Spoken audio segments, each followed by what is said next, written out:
Alors la Gemara ce matin, Vat Hashem, Sota, la page 25a. Alors, pour expliquer cette Gemara, il nous faut faire une petite préface pour expliquer qu'est-ce que la Gemara est en train de discuter. Il y a dans la parashat de Nasso, il y a une histoire, il y a une mitzvah qui s'appelle Sota. Sota, c'est une femme que son mari la suspecte d'infidélité. Qu'est-ce qui est arrivé? La Rashi commente là-bas. Le mari voit la femme parler à un homme. Alors, il commence à suspecter, il commence à être jaloux, et il lui dit à sa femme, je ne veux plus que tu lui parles. Je ne veux plus que tu sois avec lui. Okay? La femme n'a pas respecté, elle n'a pas écouté son mari. Okay? Elle continue à lui parler, et un jour, il y a 2 témoins qui sont venus, ils disent, ah, tu sais, on a vu ta femme rentrer dans un hôtel avec cet homme. Quoi? Il dit, on n'a rien vu. On n'a rien vu. On te dit seulement qu'elle est rentrée dans un hôtel avec cet homme. Ça s'appelle l'isolation. Elle s'est isolée avec lui, avec cet homme. Okay? Là, l'homme a l'obligation de prendre sa femme et l'emmener au Beth Amikdash, au temple, que le Kohen vérifie sa femme. Le Kohen va prendre la femme, il va lui poser une question. Madame, est-ce que tu as fait quelque chose ou pas? Regarde, madame. Si tu as fait quelque chose, dans ce cas, on termine les choses bien. Je vais t'emmener au tribunal, tu vas écrire un guet, tu vas divorcer de ton mari, c'est tout. Ça se finit là.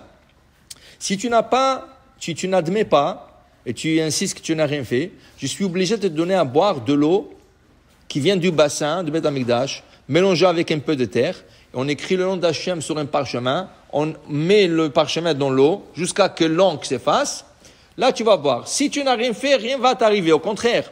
Même dans l'année, tu pourras tomber enceinte, avoir ton propre bébé. Mais, si tu as fait quelque chose, sache que tu vas mourir sur place. Alors c'est à toi le choix ou d'admettre ou pas admettre. Maintenant, la femme, s'il a admis, alors le Kohen l'amène au Beddin, elle écrit un guet. S'il n'a pas admis, il l'a fait boire. Maintenant, on peut comprendre, selon cette préface, on peut comprendre qu'est-ce que la Gemara pose comme question. La Gemara pose une question. Baal shemachal kinuyo machul ou eno machul? Le mari qui a dit à sa femme, je ne veux plus te voir avec cet homme. Et après il dit, non, excuse-moi, oublie. Est-ce qu'il peut dire oublie? Est-ce qu'il peut être mohel? Est-ce qu'il peut l'effacer et dire non, oublie? Ken? Est-ce que machoul ou machoul? Alors, dit la Gemara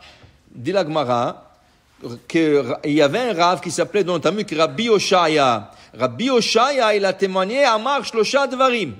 Ken? Au nom de Rabbi Ze'era, mais Anshe Yerushalayim, qu'il a écouté de Rabbi Ze'era, un de sages de Jérusalem. Il a dit comme ça, Baal Shemachal, Kinoer Machul. Le mari qui a averti sa femme, et après il dit, je regrette, c'est pardonnable. Okay? Après il a dit, Vzaken Mamre Ratsu Bedin Limcholo, Mochlimlo. Quand il y avait le Sanhedrin, il y avait des lois. Il y avait on appelle Zaken, un sage, mais lui, il montrait une halakha contre le Sanhedrin. Le Sanhedrin disait, ça c'est interdit. Lui il disait, c'est permis. Alors normalement, il l'attrape, il le condamne. Mais si le Sanhedrin dit, non, tu sais quoi, lui c'est un grand chacham, pardonne-le, c'est pardonnable. Si le Sanhedrin veut lui pardonner, c'est pardonnable. Et après, il dit ici, Ben Sorer ou Moré, le fils rebelle, chez Aviv ve'imo ratsul imcholo mochalimlo. Un fils rebelle, normalement, ils doivent l'emmener au Beddin pour le condamner. Mais si le père et la mère lui disent Mehila, on le pardonne, qu'on ne l'emmène pas au Beddin, c'est pardonnable.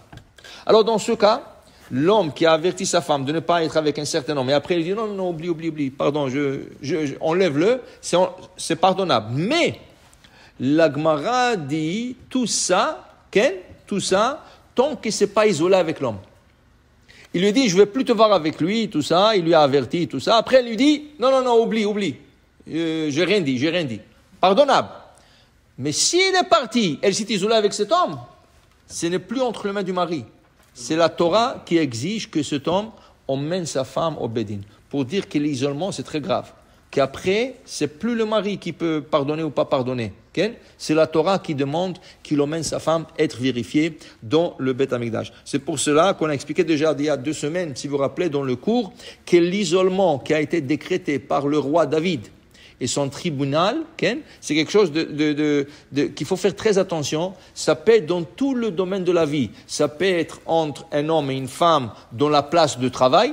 Un homme, le boss avec sa secrétaire, ça peut être un docteur avec sa patiente, ça peut être un homme et une femme, dans une fête, quelque chose comme ça. Il faut faire très attention à ça. Si David Amelech et son tribunal ont décrété, ça veut dire il faut écouter. Il faut faire attention, écouter. C'est sûr qu'il y a des lois aussi que éviter l'isolement, même qui se trouve dans la même pièce, alors que le 1 de 2 se trouve à côté d'une fenêtre, que la porte soit déverrouillée. Il y a des manières, mais il faut étudier ça à la chôte. C'est de la chôte très important et que la Torah nous dit que la Torah a donné toute une paracha de Sota et David a décrété. Alors c'est quelque chose de très important.